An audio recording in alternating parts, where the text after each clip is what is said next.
Ég var 11 ára gamall og það var póstburðarmaður í Kópavoginum sem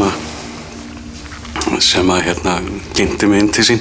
Við krakkarnir hjálpuðum honum að bera út póstinn.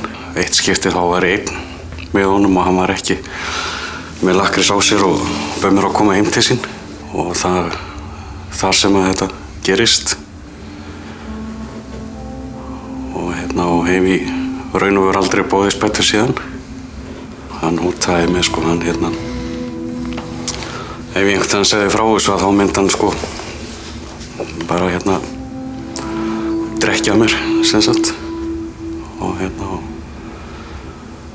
svo var það einhverjum mánuðum seinna eftir þennan atburð að þá finnst látinn unglingspiltur í Sundlaug Kópavogs sem hann var bendlaður sem sagt við þennan verknað sem sagt og eftir þetta þá var ég einhvern veginn alltaf smeykur að svona myndi fara fyrir mér og ég bara lokaðist og bara mikið óöryggi bara sem að greip sig og bara lokaðist þannig að ég bara í rauninni kynntist voðalega lítið skólafélögum mínum og var mjög utanveltu og var lagður í einelti. Það eru alveg 40 ár sem líða þarna.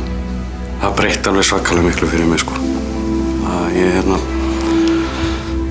svona með tímanum fór maður að finna það að mann leið betur og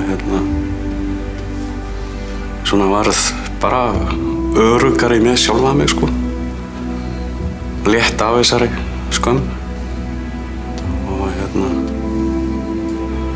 já ég var fyrir kynferðisofbeldi og